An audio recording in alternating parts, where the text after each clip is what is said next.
Hello YouTube, this is Richard, Raising Cane 225. I'm doing a follow-up replacement video from the one I did yesterday.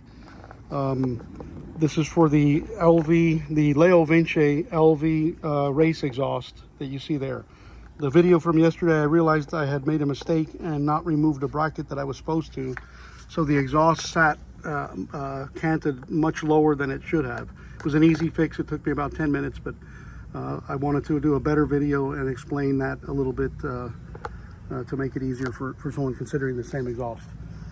Before you do this, if you've never done one of these exhausts, I strongly recommend that you get yourself a spring puller. They do provide one on the kit, or in the kit, but it's kind of flimsy. And guys, my apologies. I'm not a YouTuber. I'm not a professional by any means. I'm shooting this in one take, so bear with me in my amateurness. I got this on Amazon, and it's critical. This is a extra long ratcheting 10mm wrench, and you need that to be able to remove the lower radiator support bracket, which is the nut for that is up in there. Some people have gotten it out using a long ratchet extension with I guess a wobble head, but I found that worked just fine. I also found it was a lot easier if I removed both of these side panels, as well as the upper radiator support nuts, which are right there and right there. That allowed the top of the radiator to rotate forward a little bit and give me a little more clearance. It's not going to drop down and hit the fender. There's plenty of support with the cables and the hoses that are there. The exhaust is a full exhaust. There is no catalytic converter in it, but I am retaining the O2 sensor, which you hopefully can see there. It does have the threaded bung for it, and you don't need an extension for the O2 sensor. I have the ECU flashed, and I'm not sure if this applies even to a non-flashed ECU, but if you don't have the O2 sensor plugged in, you lose the functionality of the cruise control.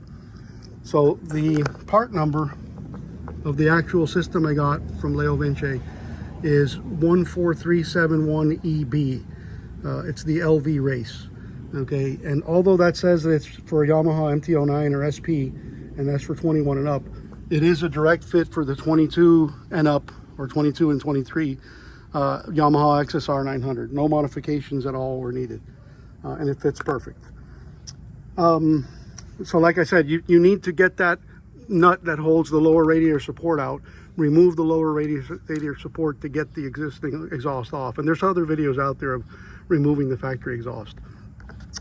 This particular system has, I'm going to call it 4 main components. You've got the 3 main pipes that come out of the exhaust or the cylinder head, what I call a collector system, the muffler system here, and then a tip at the end. They provide this little carbon fiber heat shield. I guess it's real carbon fiber. The tip has no real purpose other than to deflect the exhaust air out to the side and away from the tire. There is a dB killer in here, basically right here going forward, but I cut it shorter, about 2 inches shorter than its original length, and it was around 5.5 or 6 inches long originally. I found it was too loud with the dB killer out for my liking and too quiet at its full length. But cutting the 2 inches off made it just right for me.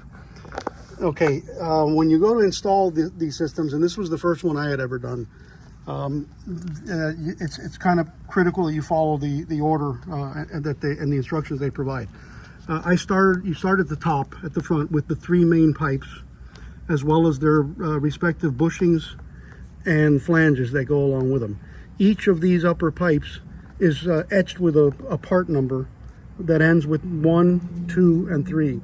The leftmost one is number 1, the middle one is number 2, the rightmost one is number 3. And you start with these bushings first, then the flanges, and then each of the 3 pipes in the order that they're supposed to go. Just hand fit them into place. Hand tighten each of the 2 nuts that go on each of the flanges. Just finger tighten them. And it may not come out here, but each of the flanges has opposing small holes for the retaining springs to grab onto. So once you have them in place and more or less oriented the way you see them here, you'll connect each of their 3 retaining springs. Okay, at that point, you're going to get the collector oriented more or less like you see it here, and you'll have to kind of twist and turn each of the pipes to fit them inside the collector. Once they're in place, you'll then put the retaining springs on to hold it there. Then working your way backwards, you'll take the muffler, slide that in place. It too has a retaining spring right there. Okay, and then you'll affix it to the brackets that go here. Now let me show you a little bit about the brackets. You will reuse this nut up here at the top. Okay, Leo Vinci supplies this bolt with the I guess washer type of assembly, which looks really good. They don't supply the nut on the other side of this. You will reuse the nut that came from your existing exhaust. I think it was 12 millimeter. This is the one from the exhaust, but I replaced it with one that's the same, a flange nut, but with a serration on the end so it wouldn't back out as easily. They also provided two spacers, aluminum spacers. One is 50 millimeter long and the other one's 30. The 50 millimeter goes on the bottom nut bolt and the 30 millimeter goes up here. And then this oval shaped bracket they supply, and that's this one in the picture there. Okay, and the bracket that I had inadvertently left in place was this one. Okay, and there it is in the photo. That bracket basically sat right in here. Okay, now you'll remove, to get the bracket off, there are 3 nuts that you'll have to take off. This one, and the top, 3 bolts and the top nut. I think they're 13 or 14 millimeter nuts on the opposing sides here. That nut you're again going to reuse, and it's on there pretty damn hard.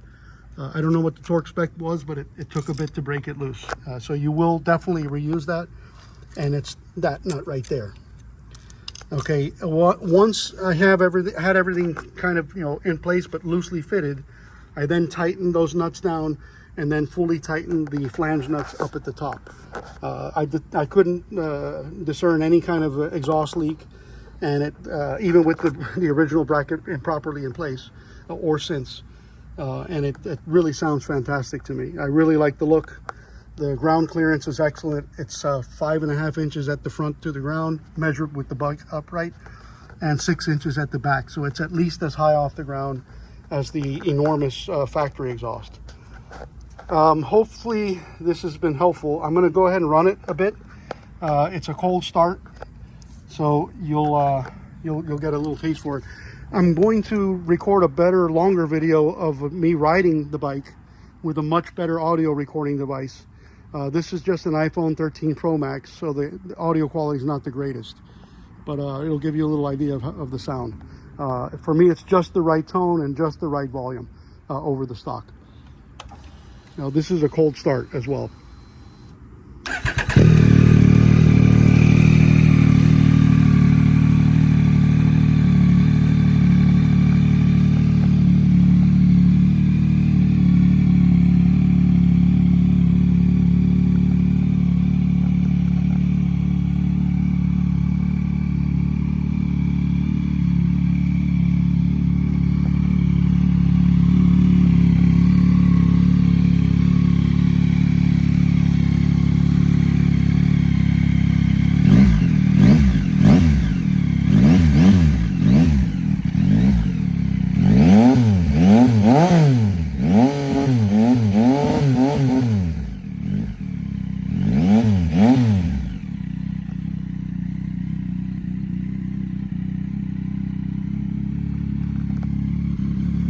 Also plenty of clearance between the swing arm and the pipe.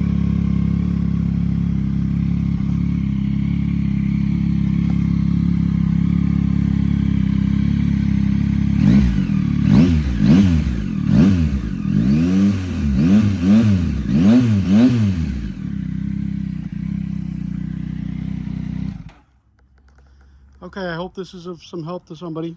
Again, if you have any questions or comments, put them in there. I'll answer as best I can, as quick as I can. Okay, guys, until next time. Bye.